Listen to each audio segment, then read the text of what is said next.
গল্পকথন by Kallol chapter 2তে আমাদের আজকের নিবেদন শরদিন্দু বন্দ্যোপাধ্যায়ের লেখা মায়ামৃগ। এই কাহিনীটি আমার নিজস্ব নয়, অর্থাৎ মস্তিষ্কের মধ্যে ধূম বিশেষ সহযোগে ইহার উৎপত্তি হয় নাই।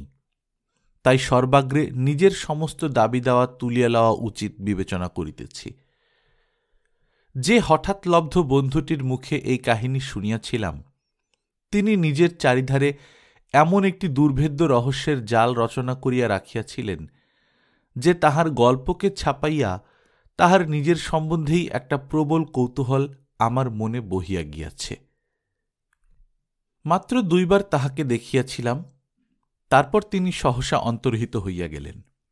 জানি না এখন তিনি কোথায়। হয়তো শ্যামদেশের উত্তর পূর্ব অঞ্চলে দুরারোহ গিরিসংকটের মধ্যে সেই অদ্ভুত মায়ামৃগের সন্ধান করিয়া ফিরিতেছেন। তবে নিশ্চয়ভাবে বলিতে পারি না। শুনিয়াছি বড় বড় শিকারীদের কথা একটু লবণ সহযোগে গ্রহণ করিতে হয়। এই কাহিনী আমি যেমনটি শুনিয়াছিলাম ঠিক তেমনটি লিপিবদ্ধ করিব। কয়েক স্থানে বুঝিতে পারি নাই, সুতরাং কাহাকেও বুঝাইতে পারিব না। ভরসা শুধু এই, যাহারা ইহা পড়িবেন তাহারা সকলেই আমা অপেক্ষা অধিক বুদ্ধিমান। বুঝিবার মতো ইঙ্গিত কিছু থাকিলে তাহারা নিশ্চয়ই বুঝিয়া লইবেন, এবং কাহিনীটি যদি নিছক আষাঢ়ে গল্পই হয়, তাহা হইলেও তাহাদের ধরিয়া ফেলিতে বিলম্ব হইবে না। আমি কেবল মাছি মারা ভাবে অবিকল পুনরাবৃত্তি করিয়া খালাস। গত শীতকালে একদিন দুপুরবেলা হঠাৎ খেয়াল হইল পক্ষী শিকারে বাহির হইব। বড়দিনের ছুটি যাইতেছে, শীতও বেশ কনকনে।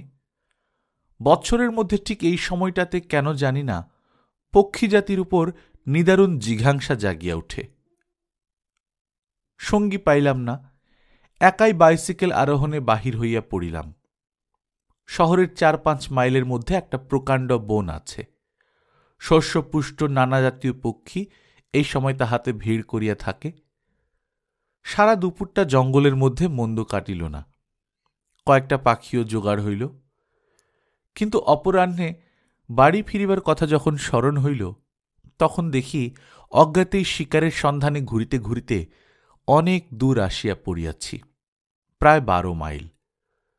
শরীরও বেশ ক্লান্ত হইয়াছে এবং পাকস্থলী অত্যন্ত নির্লজ্জভাবে নিজের রিক্ততা ঘোষণা করিতে আরম্ভ করিয়াছে। শীঘ্র বাড়ি পৌঁছিতে হইবে। বন হইতে পাকা সড়কে উঠিয়া গৃহাভিমুখে বাইসিকেল চালাইলাম। গৈরিক ধুলায় সমাচ্ছন্ন পথ, দুধারে কখনো অঢরের ঘন পল্লব ক্ষেত, কখনো নিশিন্দের ঝাড়, কখনো বা ধূমচন্দ্রাতপে ঢাকা ক্ষুদ্র 2-1টা বস্তি। যথাসম্ভব দ্রুত বেগে চলিয়াছি। আলো থাকিতে থাকিতে বাড়ি পৌঁছিতে পারিলেই ভালো, কারণ বাইসিকেলের বাতি আনিতে ভুলিয়া গিয়াছি। দিনের আলো ক্রমে নিবিয়া আসিতে লাগিল। গোক্ষুর ধুলায় শীত সন্ধ্যার অবসন্ন দীপ্তি আরও নিষ্প্রভ হইয়া গেল। এই আধা আলো অন্ধকারের ভেতর দিয়া নিষ্করুণ দীর্ঘ পথটা মৃত সর্পের মতো পড়িয়া আছে মনে হইল।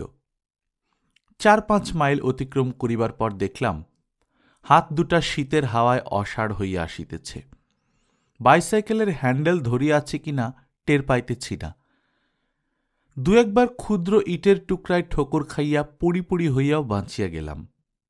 রাস্তার উপর কোথায় কি বিঘ্ন আছে আর ভালো করিয়া দেখিতে পাইতেছি না।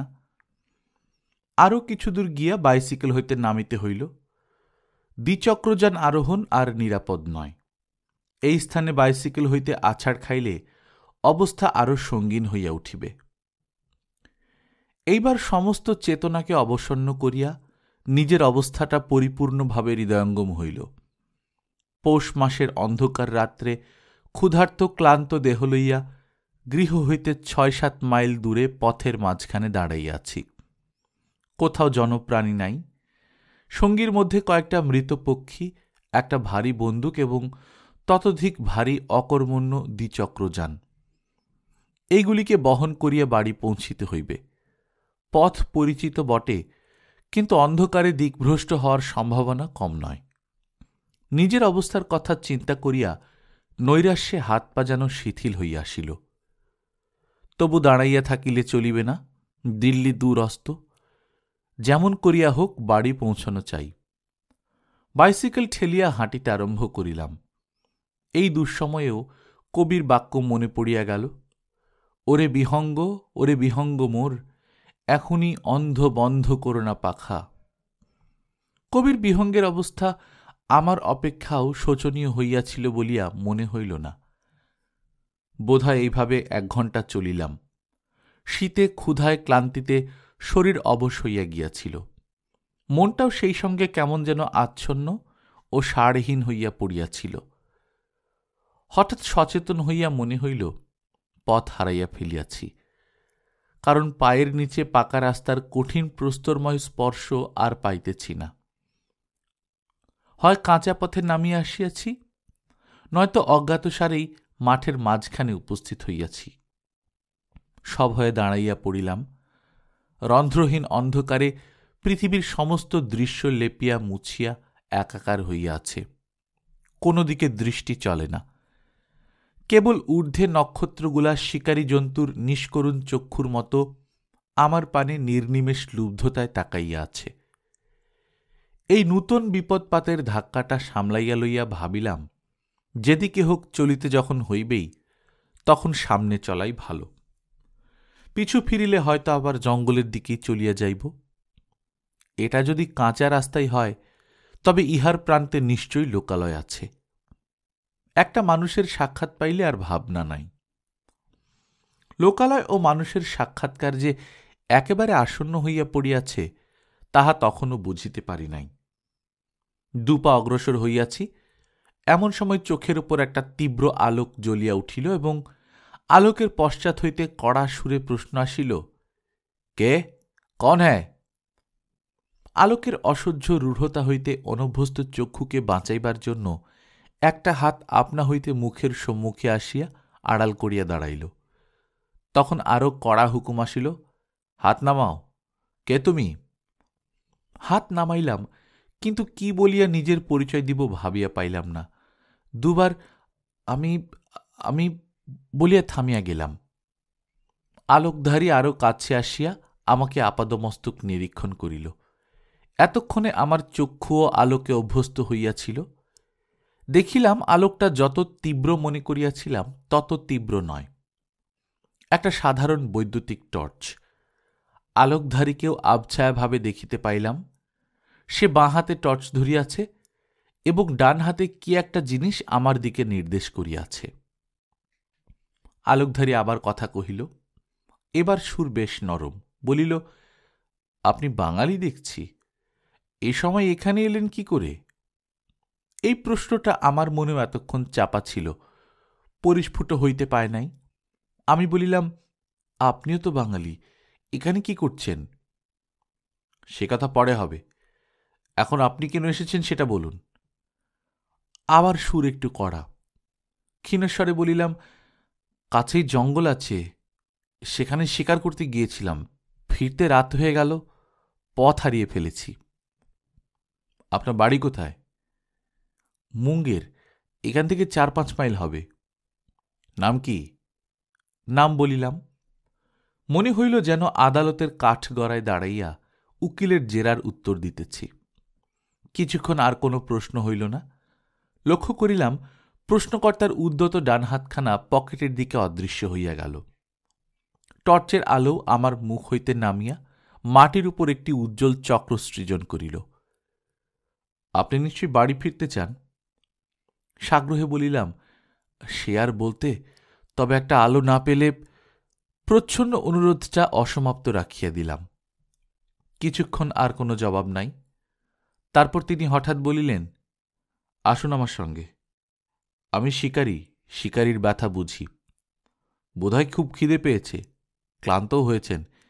1 পেয়ালা গরম চা বোধ করি মন্দ লাগবে না। আমি কাছেই থাকি, আসুন। গরম চায়ের নামে সর্বাঙ্গ আনন্দে শিহরিয়া উঠিল।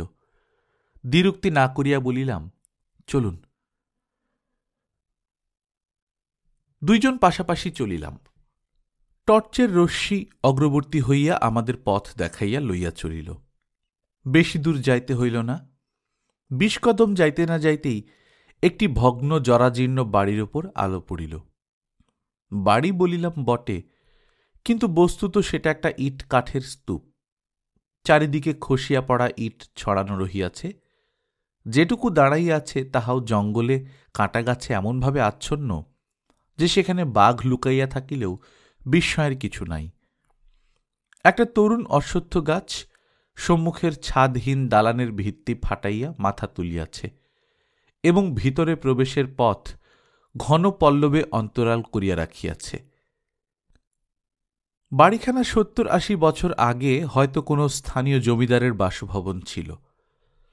তারপর বহুকাল পরিত্যক্ত থাকিয়া প্রকৃতির প্রকোপে বর্তমান অবস্থায় উপনীত হইয়াছে।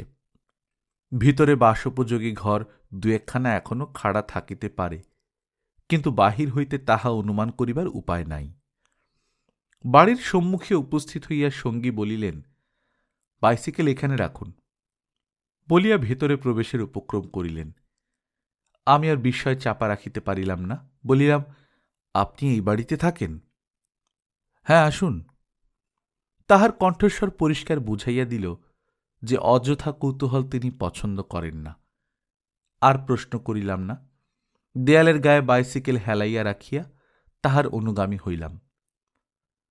তবু মনের মধ্যে নানা উত্তেজিত প্রশ্ন উঁকিঝুঁকি মারিতে লাগিল। বিহারের এক প্রান্তে শহর লোকালয় হইতে বহু দূরে একটি ভাঙা বাড়ির মধ্যে এই বাঙালি ভদ্রলোক কি করিতেছেন? কে ইনি?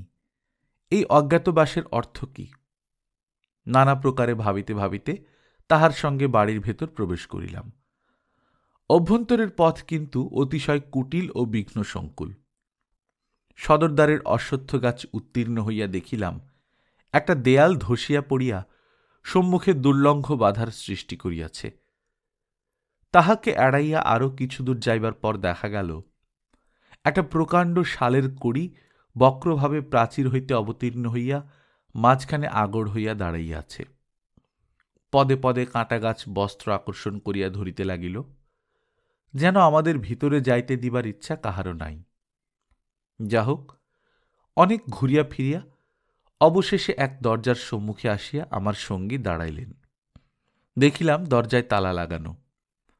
তালা খুলিয়া তিনি মরিচা ধরা ভারী দরজা উদ্ঘাটিত করিয়া দিলেন। তারপর আমাকে ভেতরে প্রবেশ করিতে ইঙ্গিত করিলেন। অন্ধকার গহ্বরের মতো ঘর দেখিয়া সহসা প্রবেশ করিতে ভয় হয়, কিন্তু যে চক্রব্যূহের এতটা পথ নিরাপত্তিতে আসিয়াছি তাহার মুখ হইতে ফিরিব কি বলিয়া? বুকের ভেতর অজানা আশঙ্কায় দুরুদুরু করিয়া উঠিল। এই অজ্ঞাত কুলশীল সঙ্গীটি কেমন লোক? কোথায় আমাকে লইয়া চলিয়াছেন? কণ্ঠের মধ্যে একটা কঠিন বস্তু গলাধকরণ করিয়া চৌকাঠ পার হইলাম। তিনিও ভিতরে আসিয়া দরজা বন্ধ করিয়া দিলেন। টর্চের আলো একবার চারিদিকে ঘুরিয়া নিবিয়া গেল। রুদ্ধশ্বাসে অনুভব করিলাম তিনি আমার পাশ হইতে সরিয়া গিয়া কি একটা জিনিস লইয়া নাড়াচাড়া করিতেছেন। পরক্ষণেই দেশলাইয়ের কাঠি জ্বলিয়া উঠিল এবং প্রায় সঙ্গে সঙ্গেই উজ্জ্বল ল্যাম্পের আলোয় ঘর ভরিয়া গেল। এতক্ষণে আমার আবছায়া সঙ্গীকে স্পষ্ট দেখিতে পাইলাম। মধ্যমাকৃতি লোকটি, রোগা কিংবা মোটা কোনোটাই বলা চলে না। মুখের গড়ন নিতান্ত সাধারণ, কেবল চোখের দৃষ্টি অতিশয় গভীর। মনে হয় যেন সে দৃষ্টির নিকট হইতে কিছুই লুকানো চলিবে না। চোয়ালের হাড় দৃঢ় ও পরিপুষ্ট, গোঁফ দাড়ি কামানো, বয়স বোধহয় 40-এর কাছাকাছি। পরিধানে একটা চেক কাটা রেশমের লুঙ্গি ও পাশুটে রঙের মোটা কোট সোয়েটার। তাহার চেহারা ও বেশভূষা দেখিয়া সহসা তাহার জাতি নির্ণয় করা কঠিন হইয়া পড়ে। তাহার গম্ভীর সপ্রশ্ন চোখ দুটি আমার মুখের উপর রাখিয়া অধরে একটু হাসির ভঙ্গিমা করিয়া তিনি বলিলেন, স্বাগত, বন্দুক রাখুন। বন্দুক কাঁধেই ঝোলানো ছিল, পাখির থলিটাও সঙ্গে আনিয়াছিলাম। সেগুলা নামাইতে নামাইতে ঘরের চারিদিকে দৃষ্টিপাত করিলাম। ঘরের মাঝখানে একটা প্যাকিং বাক্সকে কাত করিয়া টেবিলে পরিণত করা হইয়াছে। তাহার উপর কেরোসিন ল্যাম্প রক্ষিত। ল্যাম্পের আলোয় দেখা গেল ঘরটি মাঝারি আয়তনের। এক কোণে পুরুভাবে খড় পাতা রহিয়াছে। ইহাই বোধহয় বর্তমান গৃহস্বামীর শয্যা। ইহা ছাড়া ঘরে আর কোনো আসবাব নাই। ঘরের লবণ জর্জরিত দেওয়ালগুলি যেন আপনার নিরাভরণ দীনতার কথা স্মরণ করিয়াই ক্লেদ সিক্ত হইয়া উঠিয়াছে। বন্দুক দেয়ালে হেলাইয়া রাখিলে গৃহস্বামী বলিলেন, আপনার ওটা কি বন্দুক? বলিলাম, সাধারণ শটগান, খাঁটি দেশি জিনিস, কিন্তু এখানকারই তৈরি। তিনি আসিয়া বন্দুকটা হাতে তুলিয়া লইলেন। তাহার বন্দুক ধরার ভঙ্গি দেখিয়াই বুঝিলাম আগ্নেয়াস্ত্র চালনায় তিনি অভ্যস্ত নন। বন্দুকের ঘাড় ভাঙিয়া নলের ভিতর দিয়া দৃষ্টি চালাইয়া বলিলেন, মন্দ জিনিস নয় তো, ৭৫ গজ পর্যন্ত পরিষ্কার পাল্লা মারবে। একটু বেশি ভারী, তা ক্ষতি কি? কই, কি পাখি মেরেছেন দেখি। তিনি নিজেই থলে আজাড় করিয়া পাখিগুলি বাহির করিলেন। তারপর আনন্দে বলিয়া উঠিলেন, বাহ, এ যে তিতির আর বনপায়রা দেখছি। দুটো হারিয়ালও পেয়েছেন? হ্যাঁ, এদিকে অনেক হারিয়াল পাওয়া যায়, আমি দেখেছি। দেখিলাম অকৃত্রিম শিশুসুলভ আনন্দে তাহার মুখ ভরিয়া গিয়াছে। এতক্ষণ আমাদের মাঝখানে যে একটা অস্বাচ্ছন্দ্যের ব্যবধান ছিল, তাহা যেন অকস্মাৎ লুপ্ত হইয়া গেল। পাখিগুলিকে সস্নেহে নাড়িয়া চাড়িয়া অবশেষে তিনি সোজা হইয়া দাঁড়াইলেন। একটু লজ্জিত স্বরে বলিলেন, চায়ের আশ্বাস দিয়ে আপনাকে এনে কেবল পাখিই দেখছি। আসুন, চায়ের ব্যবস্থা করি। আপনি বসুন। কিন্তু বসতে দেব কোথায়? একটু অপেক্ষা করুন। তিনি দ্রুতপদে ঘর হইতে বাহির হইয়া গিয়া পরক্ষণেই দুটি ছোট মজবুত গোছের প্যাকিং কেস লইয়া ফিরিয়া আসিলেন। একটিকে টেবিলের পাশে বসাইয়া এদিক ওদিক চাহিয়া শয্যার দিকে গেলেন। সেখান হইতে একটা সাদা লোমশ আসন আনিয়া বাক্সের উপর বিছাইয়া দিয়া বলিলেন, এবার বসুন। সাদা আস্তরণটা আমার কৌতূহল আকৃষ্ট করিয়াছিল। সেটা হাতে লইয়া পরীক্ষা করিয়া দেখিলাম কোনো জন্তুর চামড়া। ধবধবে সাদা রেশমের মতো মোলায়েম দীর্ঘ লোমে ঢাকা চামড়াটি। দেখিলেই লোভ হয়। জিজ্ঞাসা করিলাম, কিসের চামড়া? তিনি বলিলেন, হরিণের। বিস্মিতভাবে বলিলাম, হরিণের? কিন্তু সাদা হরিণ। তিনি একটু হাসিলেন। হ্যাঁ, সাদা হরিণ। সাদা হরিণের কথা কখনো শুনি নাই, কিন্তু কে জানে, থাকিতেও পারে। প্রশ্ন করিলাম, কোথায় পেলেন? উত্তর মেরুর হরিণ নাকি? তিনি মাথা নাড়িলেন। না, অত দূরের নয়, শ্যামদেশের। ওর একটা মজার ইতিহাস আছে। কিন্তু আপনি বসুন বলিয়া অতিথি সৎকারের আয়োজন করিতে লাগিলেন। দেখা গেল তাহার প্যাকিং বাক্সটি কেবল টেবিল নয়, তাহার ভাঁড়ারও বটে। ভিতর হইতে একটি স্টোভ বাহির করিয়া তিনি জ্বালিতে প্রবৃত্ত হইলেন। চায়ের কৌটা, চিনির মোড়ক, দুধের টিন, দুটি কলাই করা মগ বাহির করিয়া পাশে রাখিলেন। তারপর একটি অ্যালুমিনিয়ামের ঘটিতে জল লইয়া স্টোভে চড়াইয়া দিলেন। তাহার ক্ষিপ্র নিপুণ কার্যতৎপরতা দেখিতে দেখিতে আমি বলিলাম, আচ্ছা, আপনি যে একজন পাকা শিকারী তা তো বুঝতে পারছি। আপনার নাম কি? তাহার প্রফুল্ল মুখ একটু গম্ভীর হইল। বলিলেন, আমার নাম শুনে আপনার লাভ কি? কিছুই না, তবু কৌতূহল হয় না? তা বটে। মনে করুন আমার নাম প্রমথেশ রুদ্র। বুঝিলাম আসল নামটা বলিলেন না। কিছুক্ষণ নীরবে কাটিল। তাহার পর সসংকোচে জিজ্ঞাসা করিলাম, আপনি একলাই ভাঙা বাড়িতে কেন রয়েছেন? এই প্রশ্ন করাও ধৃষ্টতা হবে কি? তিনি উত্তর দিলেন না, যেন আমার প্রশ্ন শুনিতে পান নাই, এমনভাবে স্টোভে পাম্প করিতে লাগিলেন। মনে হইল তাহার চোখের উপর একটা অদৃশ্য পর্দা নামিয়া আসিয়াছে। ক্রমে চায়ের জল স্টোভের উপর ঝিঝি পোকার মতো শব্দ করিতে আরম্ভ করিল। তিনি সহজভাবে বলিলেন, চায়ের জলও গরম হয়ে এলো, কিন্তু শুধু চা খাবেন? আমার ঘরে এমন কিছু নেই যা দিয়ে অতিথি সেবা করতে পারি। কাল রাত্রে তৈরি খান কয়েক শুকনো রুটি আছে, কিন্তু সে বোধহয় আপনার গলা দিয়ে নামবে না। আমি বলিলাম, খিদের সময় গলা দিয়ে নামে না এমন কঠিন বস্তু পৃথিবীতে কমই আছে। তাছাড়াও ওই পাখিগুলো তো রয়েছে, ওগুলোর সৎকার করলে হয় না? ওগুলো আপনি বাড়ি নিয়ে যাবেন না? বাড়ি নিয়ে গিয়েও তো খেতেই হবে, তো এখানে খেতে দোষ কি? পাখিগুলো একজন যথার্থ শিকারীর পেটে গিয়ে ধন্য হতো। তিনি হাসিলেন। মন্দ কথা নয়, পাখির স্বাদ ভুলেই গেছি। তাহার মুখে একটা বিচিত্র হাসি খেলিয়া গেল, যেন পাখির স্বাদ ভুলিয়া যাওয়ার মধ্যে একটা মিষ্ট কৌতুক লুক্কায়িত আছে। হাসিটি আত্মগত, আমাকে দেখাইবার ইচ্ছা বোধহয় তাহার ছিল না। তাই ক্ষণেক পরে সচকিত হইয়া বললেন, তাহলে ওগুলোকে ছাড়িয়ে ফেলা যাক, কি বলেন? নরম মাংস, ৮ ঘণ্টার মধ্যেই তৈরি হয়ে যাবে। তিনি অভ্যস্ত ক্ষিপ্রতার সহিত পাখি ছাড়াইতে লাগিলেন। আমি তাহার পানে তাকাইয়া বসিয়া রহিলাম। সেই পুরাতন প্রশ্নই মনে জাগিতে লাগিল, কে ইনি? লোকচক্ষুর আড়ালে লুকাইয়া শুকনা রুটি খাইয়া জীবনযাপন করিতেছেন কেন? একসময় তিনি সহাস্যে মুখ তুলিয়া বলিলেন, আজ একটু শীত আছে, চামড়াটা বেশ গরম মনে হচ্ছে তো। চমৎকার। আচ্ছা, আপনি অনেক দেশ ঘুরেছেন না? হ্যাঁ। প্রশ্ন করতে সাহস হয় না, তবে সম্ভবত শিকারের জন্যই দেশ বিদেশ ঘুরে বেরিয়েছেন। তা বলতে পারেন। যিনি নিজের সম্বন্ধে প্রশ্ন করিলে অপ্রসন্ন হইয়া ওঠেন, তাহার সহিত অন্য কথা বলাই ভালো। তাই ইচ্ছা করিয়া শিকারের আলোচনায় আরম্ভ করিলাম। বিশেষত সাদা চামড়াটা সম্বন্ধে বেশ একটু কৌতূহল জাগিয়াছিল। বলিলাম, শ্যামদেশে সাদা হরিণ পাওয়া যায়? কোথাও পড়িনি তো। তিনি চোখ তুলিয়া বলিলেন, না পড়বারই কথা, ও হরিণ আর কেউ চোখে দেখেনি। চোখে দেখার জিনিসও নয়। কিরকম? পৃথিবীতে যত রকম আশ্চর্য জীব আছে, ওই হরিণ তার মধ্যে একটি। প্রকৃতির সৃষ্টিতে এর তুলনা নেই।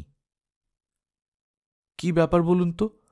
অবশ্য সাদা হরিণ খুবই অসাধারণ, কিন্তু আপনি কেবল সাদা চামড়াটা দেখছেন। আমি কিন্তু ওকে দেখেছি সম্পূর্ণ অন্য রূপে, অর্থাৎ দেখিনি বললেই হয়।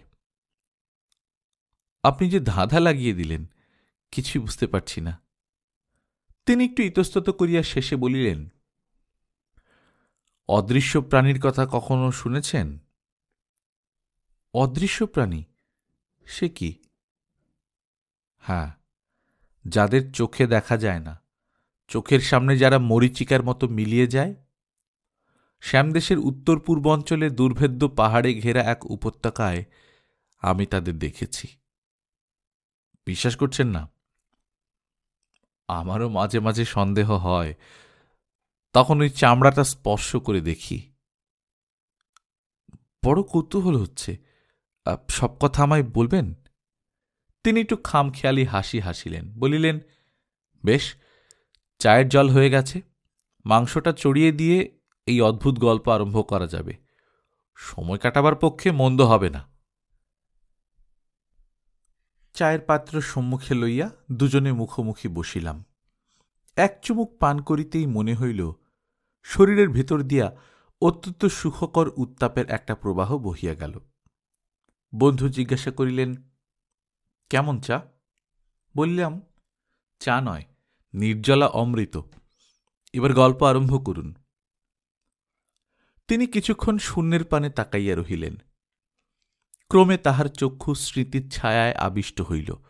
তিনি থামিয়া থামিয়া অসংলগ্নভাবে বলিতে আরম্ভ করিলেন, গত বছর এই সময়, কিছুদিন আগেই হবে, হ্যাঁ, নভেম্বর মাসের মাঝামাঝি, আমি আর আমার এক বন্ধু পাকে চক্রে পড়ে বর্মার জঙ্গলের মধ্যে গিয়ে পড়েছিলুম।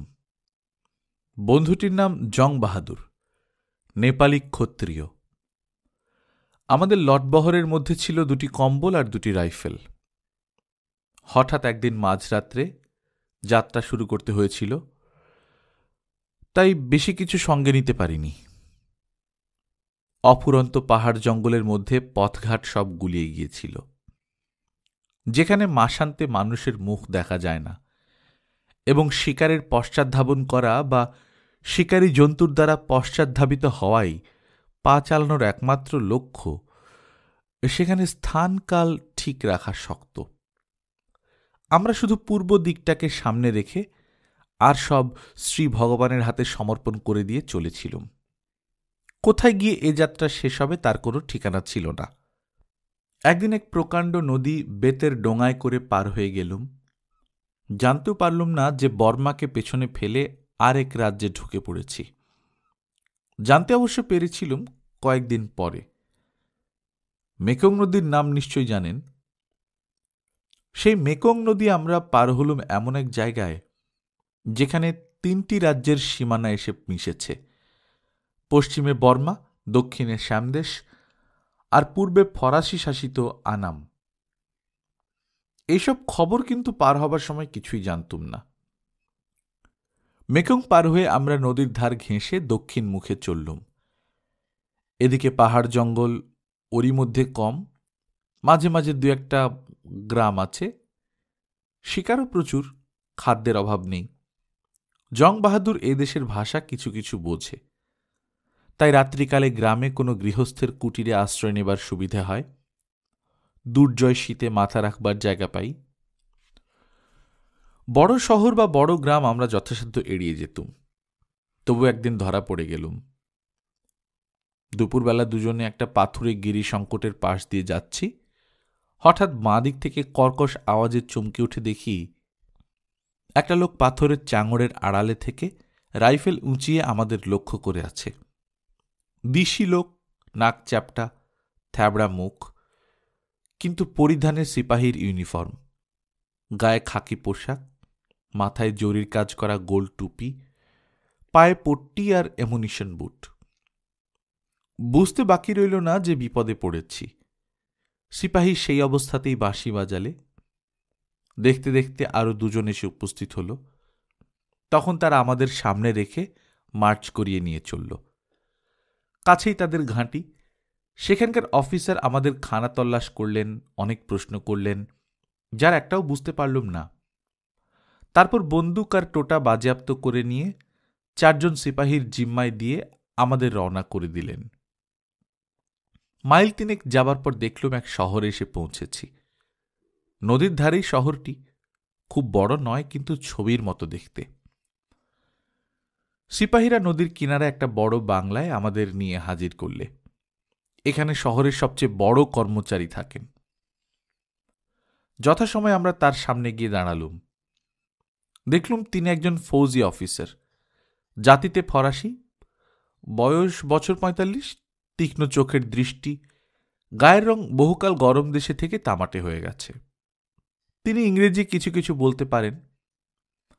আমার সঙ্গে প্রথমেই তার খুব ভাব হয়ে গেল। ফরাসিদের মতো এমন মিশুক জাতি আর আমি দেখিনি। সাদা কালোর প্রভেদ তাদের মনে নেই। এর নাম কাপ্তেন দুবোয়া। অল্পকালের মধ্যেই তিনি আমাদের সঙ্গে খুব ঘনিষ্ঠভাবে আলাপ শুরু করে দিলেন। তার মুখেই প্রথম জানতে পারলুম আমরা আনাম দেশে এসে পৌঁছেছি। নদীর ওপারে ওই পর্বতবন্ধুর দেশটা শ্যামরাজ্য। মেকং নদী এই 2 রাজ্যের সীমানা রচনা করে বয়ে গেছে। আমরা কোথা থেকে আসছি, কি উদ্দেশ্যে বেরিয়েছি, এইসব প্রশ্ন তিনি করলেন। যথাসাধ্য সত্য উত্তর দিলুম। বললুম প্রাচ্যদেশ পদব্রজে ভ্রমণ করবার অভিপ্রায়েই ব্রিটিশ রাজ্য থেকে বেরিয়েছি। পাসপোর্ট নেওয়ার যে দরকার তা জানতুম না, তবে শিকার এবং দেশ বিদেশ দেখা ছাড়া আমাদের কোনো অসাধু উদ্দেশ্য নেই। নানাবিধ গল্প করতে করতে সন্ধ্যা উত্তীর্ণ হয়ে গেল। এবার কাপ্তেন দুবোয়া ফরাসি শিষ্টতার চরম করলেন। আমাদের নৈশ ভোজের নিমন্ত্রণ জানালেন। শুধু তাই নয়, রাত্রে তার বাড়িতে আমাদের শয়নের ব্যবস্থা হল। রাজপুরুষের এই অযাচিত সহৃদয়তা আমাদের পক্ষে যেমন অভাবনীয় তেমনি অস্বস্তিকর। রাত্রে আহারে বসে কাপ্তেন একসময় হঠাৎ জিজ্ঞেস করলেন, আপনারা ব্রিটিশ ফৌজি রাইফেল কোথায় পেলেন? বললুম, আর্মি স্টোর থেকে মাঝে মাঝে পুরনো বন্দুক বিক্রি হয়, তাই কিনেছি। কাপ্তেন আর কিছু বললেন না। অনেক রাত্রি পর্যন্ত গল্পগুজব হল। তারপর কাপ্তেন নিজে এসে আমাদের শোবার ঘরের দৌড় পর্যন্ত পৌঁছে দিয়ে গেলেন। অনেকদিন পরে নরম বিছানায় শয়ন করলুম, কিন্তু তবু ভালো ঘুম হল না। শেষ রাত্রির দিকে জং বাহাদুর আমার গা ঠেলে চুপি চুপি বললে, চলুন পালাই। আমি বললাম, আপত্তি নেই, কিন্তু দরজায় শান্তি পাহারা দিচ্ছে যে। জং বাহাদুর দরজা ফাঁক করে একবার উঁকি মেরে আবার বিছানায় গিয়ে শুয়ে পড়ল। ভোর হতে না হতেই কাপ্তেন সাহেব নিজে এসে আমাদের ডেকে তুললেন। তারপর সুমিষ্ট স্বরে সুপ্রভাত জ্ঞাপন করে আমাদের নদীর ধারে বাঁধা ঘাটে নিয়ে গেলেন। দেখলুম কিনারায় একটি ছোট বেতের ডোঙা বাঁধা রয়েছে, আর ঘাটের শানের উপর 12 জন রাইফেলধারী সিপাই স্থির হয়ে দাঁড়িয়ে আছে। কাপ্তেন আমাদের করমর্দন করে বললেন, আপনাদের সঙ্গ সুখ পেয়ে আমার একটা দিন বড় আনন্দে কেটেছে, কিন্তু এবার আপনাদের যেতে হবে। পরপারের দিকে আঙুল দেখিয়ে বললেন, শ্যামরাজ্যের ওই অংশটা বড় অনুর্বর, 100 মাইলের মধ্যে লোকালয় নেই। আপনাদের সঙ্গে খাবার দিয়েছি, রাইফেলও দিলাম, আর 5টা কার্তুজ। এরই সাহায্যে আশা করি আপনারা নির্বিঘ্নে লোকালয়ে পৌঁছতে পারবেন। বভোয়াজ। আমি আপত্তি করতে গেলুম, তিনি হেসে উঠলেন, ডোঙায় উঠুন, নদীর এপারে নামবার চেষ্টা করবেন না, তাহলে। সৈন্যদের দিকে হাত নেড়ে দেখালেন। ডোঙায় গিয়ে উঠলুম।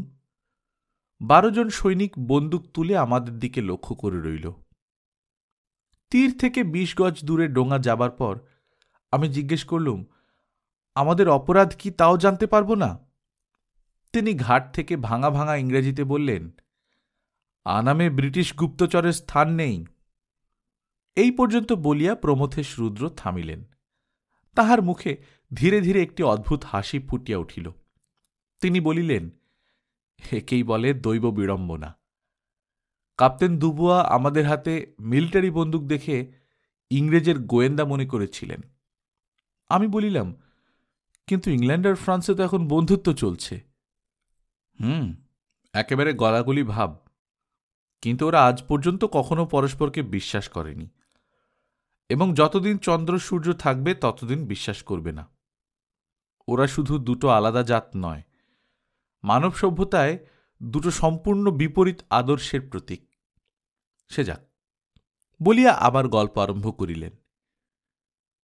যতক্ষণ নদী পার হলুম, সিপাহীরা বন্দুক উঁচিয়ে রইল।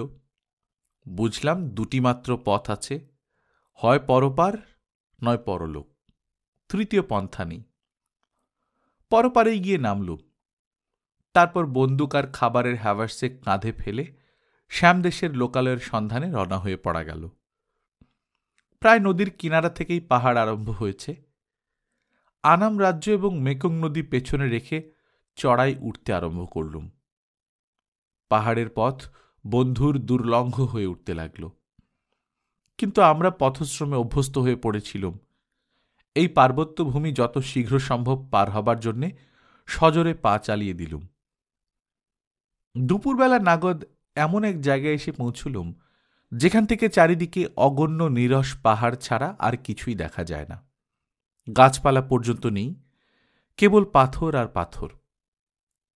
বিলক্ষণ খিদে পেয়েছিল। খাবারের ঝুলি নামিয়ে দুজনে খেতে বসলুম। ঝুলি খুলে দেখি তাজা খাবার কিছু নেই, কেবল কতগুলা টিনের কৌটো। যা হোক, যে অবস্থায় পড়েছি তাতে টিনে বন্ধ চালানি খাবারই বা কজন পায়। কিন্তু টিনের লেবেল দেখে চক্ষু স্থির হয়ে গেল। কর্নড বিফ, গোমাংস। পরস্পর মুখের দিকে তাকালুম। জং বাহাদুর খাঁটি হিন্দু। কিছুক্ষণ মূর্তির মতো স্থির হয়ে বসে রইল, তারপর একটা নিঃশ্বাস ফেলে উঠে দাঁড়াল। কোনো কথা হল না। দুজনে আবার চলতে আরম্ভ করলুম। অখাদ্য টিনগুলা পেছনে পড়ে রইল। তারপর আমাদের যে দুর্গতির অভিযান আরম্ভ হল, তার বিস্তৃত বর্ণনা দিয়ে আপনাকে দুঃখ দেব না। আকাশে একটা পাখি নেই, মাটিতে অন্য জন্তু তো দূরের কথা, একটা গিরগিটি পর্যন্ত নেই। তৃষ্ণায় টাকরা শুকিয়ে গেল, জল নেই। প্রথম দিনটা এক দানা খাদ্য বা এক ফোঁটা জল পেটে গেল না। রাত্রি কাটালুম খোলা আকাশের নিচে কম্বল মুড়ি দিয়ে। দ্বিতীয় দিন বেলা 3 প্রহরে একটা জন্তু দেখতে পেলুম, কিন্তু এত দূরে যে সেটা কি জন্তু তা চেনা গেল না। কিন্তু আমাদের অবস্থা তখন এমন যে মা ভগবতী ছাড়া কিছুতেই আপত্তি নেই। প্রায় 300 গজ দূর থেকে তার উপর গুলি চালালুম, কিন্তু লাগল না। মোট 5টি কার্তুজ ছিল, একটি গেল। সেদিন সন্ধ্যার সময় জল পেলুম। একটা পাথরের ফাটল দিয়ে ফোঁটা ফোঁটা জল চুইয়ে পড়ছে। আধ ঘন্টায় 1 গণ্ডুষ জল ধরা যায়। জং বাহাদুরের মুখ ঝামার মতো কালো হয়ে গিয়েছিল। আমার মুখও যে অনুরূপ বর্ণ ধারণ করেছিল তাতে সন্দেহ ছিল না। শরীরের রক্ত তরল বস্তুর অভাবে গাঢ় হয়ে আসছিল। সেদিন জল না পেলে বোধহয় বাঁচতুম না। কিন্তু তবু শুধু জল খেয়ে বেঁচে থাকা যায় না। শরীর দুর্বল হয়ে পড়েছিল, মাথাও বোধহয় আর ধাতস্থ ছিল না। তৃতীয় দিনের ঘটনাগুলো একটানা দুঃস্বপ্নের মতো মনে আছে। একটা লালচে রঙের খরগোশ দেখতে পেয়ে তারই পেছনে তাড়া করেছিলুম। দিকবিদিক জ্ঞান ছিল না। খরগোশটা আমাদের সঙ্গে যেন খেলা করছিল। একেবারে পালিয়েও যাচ্ছিল না, আবার বন্দুকের পাল্লার মধ্যেও ধরা দিচ্ছিল না। তার পিছনে 2 কার্তুজ খরচ করলুম। কিন্তু চোখের দৃষ্টি ঝাপসা হয়ে এসেছে, হাতও কাঁপছে। খরগোশটা মারতে পারলুম না। সন্ধ্যাবেলা একটা লম্বা বাঁধের মতো পাহাড়ের পিঠের ওপর উঠে খরগোশটা মিলিয়ে গেল। দেহে আর তখন শক্তি নেই। বন্দুকটা অসহ্য ভারী বোধ হচ্ছে। তবু আমরাও সেখানে উঠলুম। বুদ্ধির দ্বারা পরিচালিত হয়ে তখন চলছি না। একটা অন্ধ আবেগের ঝোঁকেই খরগোশের পশ্চাৎ ধাবন করেছি। পাহাড়ের ওপর উঠে দাঁড়াতেই মাথাটা ঘুরে গেল। একটা সবুজ রঙের আলো চোখের সামনে ঝিলিক মেরে উঠল। তারপর সব অন্ধকার হয়ে গেল। যখন মূর্ছা ভাঙল তখন রোদ উঠেছে। জং বাহাদুর তখনও আমার পাশে অজ্ঞান হয়ে পড়ে আছে। আর আর সামনেই ঠিক পাহাড়ের কোলে যতদূর দৃষ্টি যায় একটা সবুজ ঘাসে ভরা উপত্যকা। তার বুক চিরে জরির ফিতের মতো একটা সরু পার্বত্য নদী বয়ে গেছে। কিছুক্ষণ পরে জং বাহাদুরের জ্ঞান হল। তখন দুজনে দুজনকে অবলম্বন করে টলতে টলতে পাহাড় থেকে নেমে সেই নদীর ধারে গিয়ে উপস্থিত হলুম। তৃষ্ণা নিবারণ হল। আকণ্ঠ জল খেয়ে ঘাসের উপর অনেকক্ষণ পড়ে রইলুম। আপনি এখনই চায়ের সঙ্গে অমৃতের তুলনা করছিলেন। আমরা সেদিন যে জল খেয়েছিলুম অমৃত বোধ করি তার কাছে বিস্বাদ। কিন্তু সে যাক, তৃষ্ণা নিবারণের সঙ্গে সঙ্গে ক্ষুধার ভাবনা এসে জুটেছিল। তাকে মেটাই কি দিয়ে? আমাদের উপত্যকার চারদিকে তাকালুম, কিন্তু কোথাও একটি প্রাণী নেই। এখানে ওখানে কয়েকটা গাছ যেন দলবদ্ধ হয়ে জন্মেছে। হয়তো কোনো গাছে ফল ফলেছে, এই আশায় বললুম, জং বাহাদুর, চলো দেখি যদি গাছে কিছু পাই। গাছে কিন্তু ফল ফলবার সময় নয়। একটা কুলের মতো কাঁটাওয়ালা গাছে 6টি ছোট ছোট কাঁচা ফল পেলুম। তৎক্ষণাৎ দুজনে ভাগাভাগি করে উদরস্বাদ করলুম। দারুণ টক, কিন্তু তবু খাদ্য তো। আরও ফলের সন্ধানে অন্য একটি ঝোপের দিকে চলেছি।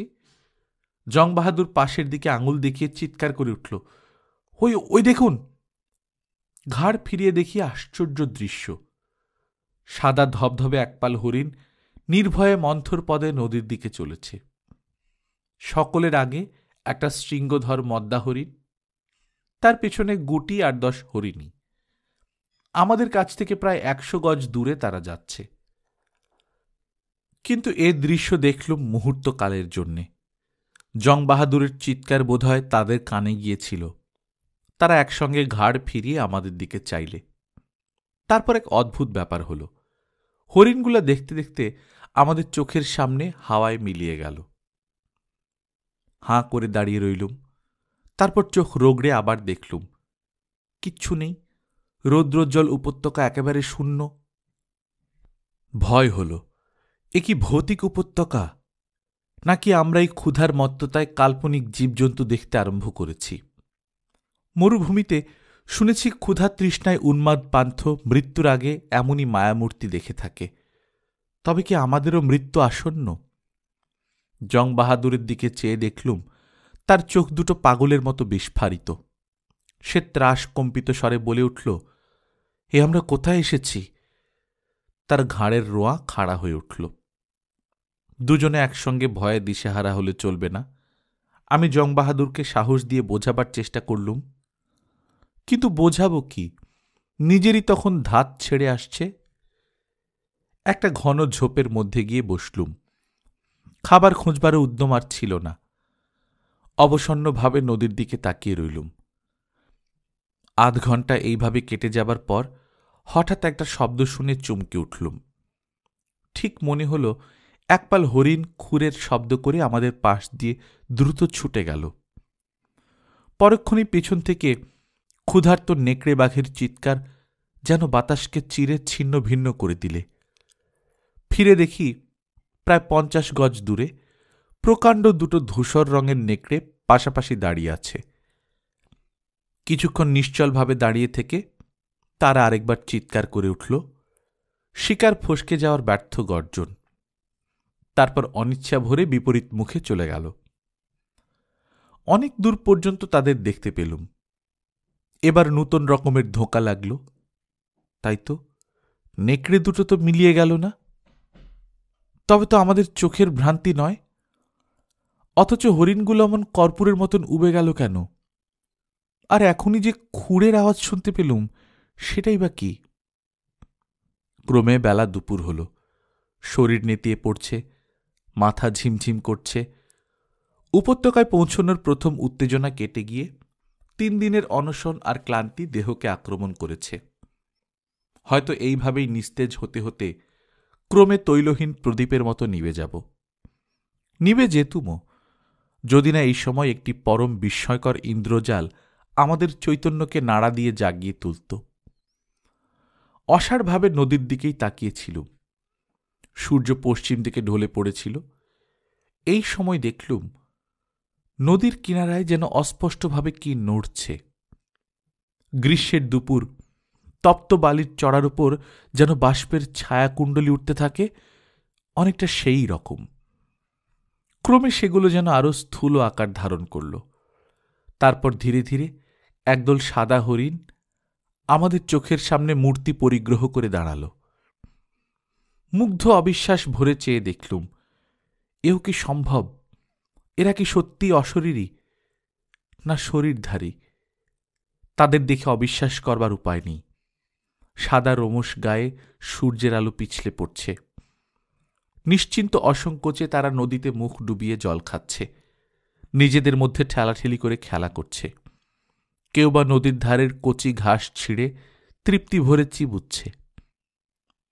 জং বাহাদুর কখন রাইফেল তুলে নিয়েছিল তা জানতে পারিনি। এত তন্ময় হয়ে দেখছিলুম। হঠাৎ কানের পাশে গুলির আওয়াজ শুনে লাফিয়ে উঠলুম। দেখি জং বাহাদুরের হাতে রাইফেলের নল কম্পাসের কাঁটার মতো দুলছে।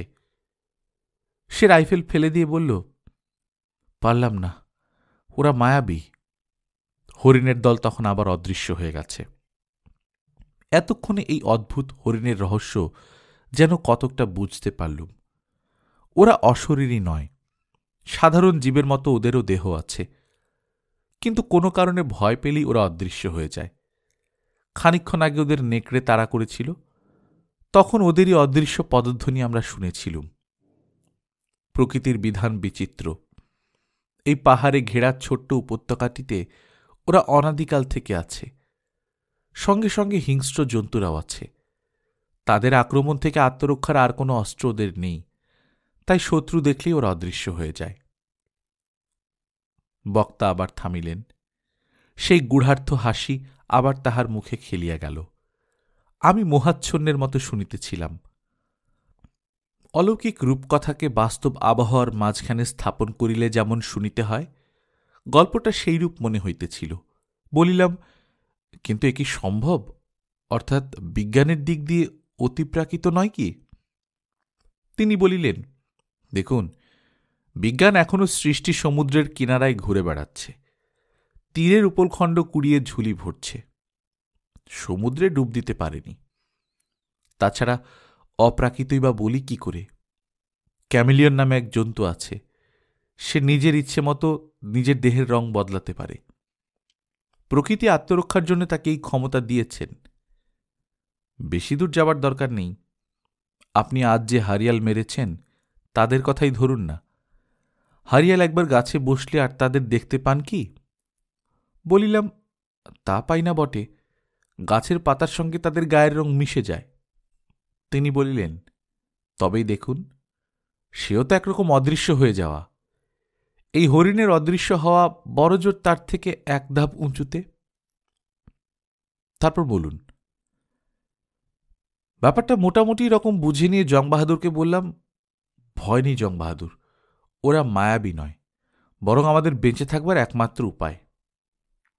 একটিমাত্র কার্তুজ তখন অবশিষ্ট আছে, এই নিরুদ্দেশ যাত্রাপথের শেষ পাথেও। এটি যদি ফসকায় তাহলে অনশনে মৃত্যু কিছুতেই ঠেকিয়ে রাখা যাবে না। টোটা রাইফেলে পুরে ঝোপের মধ্যে লুকিয়ে বসে রইলুম। হয়তো তারা আবার আসবে জল খেতে। কিন্তু যদি না আসে, দুবার এখানেই ভয় পেয়েছে, না আসতেও পারে। দিন ক্রমে ফুরিয়ে এলো, সূর্য পাহাড়ের আড়ালে ঢাকা পড়ে গেল। জং বাহাদুর কেমন যেন নিঝুম তন্দ্রাচ্ছন্ন হয়ে বসে আছে। আমি প্রাণপণ শক্তিতে নিরাশা আর অবসাদকে দূরে ঠেলে রেখে প্রতীক্ষা করছি। নদীর জলের ঝকঝকে রূপালী রং মলিন হয়ে এলো, কিন্তু হরিণের দেখা নেই। তারা সত্যিই পালিয়েছে, আর আসবে না। নিরাশাকে আর ঠেকিয়ে রাখতে পারছি না। কিন্তু প্রকৃতির বিধানে একটা সামঞ্জস্য আছে। এমারসন যাকে ল অফ কম্পেনসেশন বলেছেন। একদিক দিয়ে যদি প্রকৃতি কিছু কম দিয়ে ফেলেন, অন্য দিক দিয়ে তা পূরণ করে দেন। এই হরিণগুলোকে তিনি বুদ্ধি কম দিয়েছেন বলেই বোধহয় এমন অপরূপ আত্মরক্ষার উপায় ক্ষতিপূরণ স্বরূপ দান করেছেন। অন্ধকার হতে আর দেরি নেই। ঠিক এমন সময় তারা আবার ঠিক সেই জায়গায় এসে আবির্ভূত হল। তাদের দেখে আমার বুক ভীষণভাবে ধড়াস ধড়াস করতে লাগল। তার আগের মতোই দলবদ্ধ হয়ে এসেছে, তেমনি স্বচ্ছন্দ মনে ঘাস খাচ্ছে, খেলা করছে। আমি রাইফেলটা তুলে নিলাম। পাল্লা বড়জোর ৭৫ গজ। রাইফেলের পক্ষে কিছুই নয়, তবু হাত কাঁপছে। কিছুতেই ভুলতে পারছি না এই শেষ কার্তুজ। নিজের রাইফেলের আওয়াজে নিজেই চমকে উঠলুম। একটা হরিণ খাড়া উঁচু দিকে লাফিয়ে উঠল, তারপর আবার সমস্ত দল ছায়াবাজির মতো মিলিয়ে গেল। শেষ কার্তুজও ব্যর্থ হল।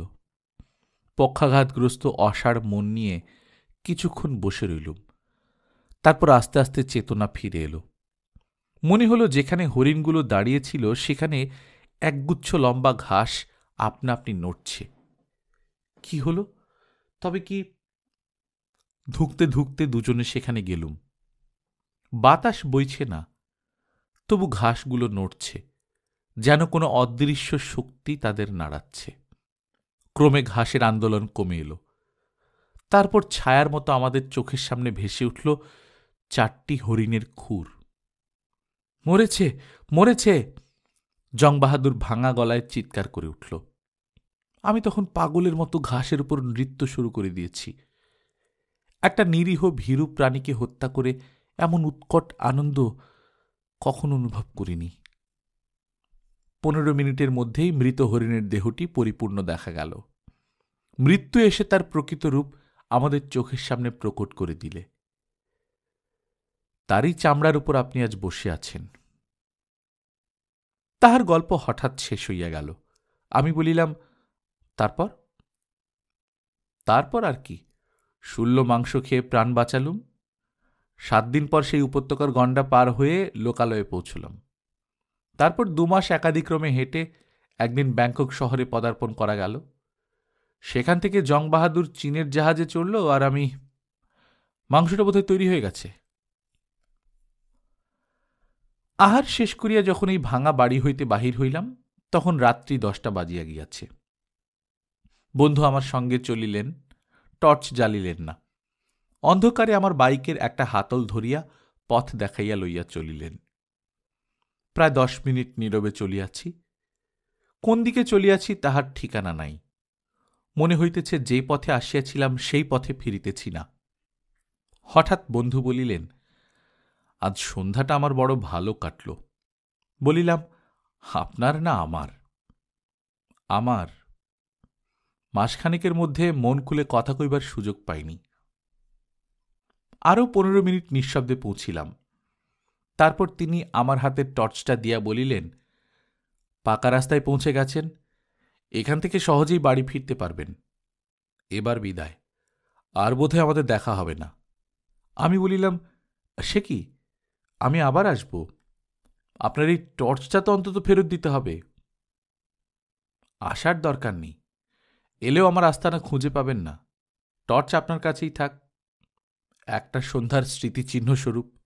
আমি 2-4 দিনের মধ্যেই চলে যাব। কোথায় যাবেন? তিনি একটু চুপ করিয়া থাকিয়া বলিলেন, তা জানি না, হয়তো আবার শ্যামদেশেই যাব। এবার একটা জীবন্ত হরিণ ধরে আনবার চেষ্টা করব। কি বলেন? বেশ তো, কিন্তু আর আমাদের দেখা হবে না। সম্ভব নয়। আচ্ছা, বিদায় বিদায় বিদায় দুর্দিনের বন্ধু, নমস্কার। কিছুক্ষণ অন্ধকারে দাঁড়াইয়া থাকিয়া টর্চ জ্বালিলাম। দেখিলাম তিনি নিঃশব্দে চলিয়া গিয়াছেন। কিন্তু তাহার ভবিষ্যৎবাণী সফল হইল না। আর একবার দেখা হইল। দিন 7 পরে একদিন রাত্রি 7টার ট্রেনে আমার এক আত্মীয়কে তুলিয়া দিতে স্টেশনে গিয়াছি। অকস্মাৎ তাহার সঙ্গে মুখোমুখি হইয়া গেল। এ কি আপনি? তাহার মাথায় একটা কান ঢাকা টুপি, গায়ে সেই সোয়েটার, লুঙ্গি। হাসিয়া বলিলেন, যাচ্ছি। এই সময় ঘণ্টা বাজিল। স্টেশনে ভিড় ছিল। একজন 3য় শ্রেণীর যাত্রী প্রকাণ্ড পোটলা শুদ্ধ পেছন হইতে আমাকে ধাক্কা মারিল। তাল সামলাইয়া ফিরিয়া দেখি বন্ধু নাই। বিস্মিতভাবে এদিক ওদিক তাকাইতেছি। দেখি আমাদের শশাঙ্কবাবু আসিতেছেন। পুলিশের ডিএসপি হইলেও লোকটি মিশুক। পরিচয় ছিল, এড়াইতে পারিলাম না। জিজ্ঞাসা করিলাম, কি খবর, আপনি কোথায় চলেছেন? যাব না কোথাও, স্টেশনে বেড়াতে এসেছি বলিয়া মৃদু হাস্যে তিনি অন্যদিকে চলিয়া গেলেন। গাড়ি ছাড়িবার সময় হইয়া গিয়াছিল। তবু বন্ধুকে চারিদিকে খুঁজিলাম। কিন্তু এই 2 মিনিটের মধ্যে তিনি তাহার মায়ামৃগের মতোই এমন অদৃশ্য হইয়াছিলেন যে তাহাকে আর খুঁজিয়া পাইলাম না। তাহার পর হইতে এই 1 বৎসরের মধ্যে তাহাকে দেখি নাই। আর কখনো দেখিব কিনা জানি না। গল্প সাহিত্যের আইনকানুন অনুসারে এই কাহিনী বোধহয় বহু পূর্বেই শেষ হইয়া যাওয়া উচিত ছিল। বস্তুত মায়া হরিণের কাহিনী লিপিবদ্ধ করিতে বসিয়া দেখিতেছি ধান ভানিতে শিবের গীতি বেশি গাহিয়াছি। গল্পের চেয়ে গল্পের বক্তার কথাই বেশি বলিয়াছি। আমি প্রথিতযশা কথাশিল্পী নই, এইটুকুই যা রক্ষা, নইলে লজ্জা রাখিবার আর স্থান থাকিত না। যা হোক, আইনভঙ্গ যখন হইয়াই গিয়াছে তখন আর একটু বলিব। এই কাহিনী লেখা সমাপ্ত করিবার পর একটি চিঠি পাইয়াছি। সেই চিঠিখানি উপসংহার স্বরূপ এই সঙ্গে যোগ করিয়া দিব। প্রীতি নিলয়েশু, আমাকে বোধহয় ভোলেন নাই। শ্যামদেশে গিয়াছিলাম, কিন্তু সেই হরিণ ধরিয়া আনিতে পারি নাই।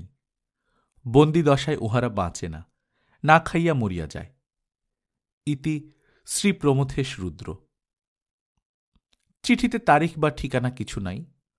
পোস্ট অফিসের মোহরও এমন অস্পষ্ট যে কিছু পড়া যায় না। গল্পকথন বাই কল্লোল চ্যাপ্টার 2তে শুনছিলেন শরদিন্দু বন্দ্যোপাধ্যায়ের লেখা মায়ামৃগ। আমরা নিয়মিত গল্প পাঠ করে শোনাচ্ছি। আপনারা যারা প্রথমবারের মতো শুনছেন কাইন্ডলি সাবস্ক্রাইব করে নেবেন। গল্প পাঠ ভালো লাগলে বন্ধুদের সঙ্গে শেয়ার করবেন। নিজে ভালো থাকবেন, আশেপাশের লোকজনকে ভালো রাখবেন। টাটা।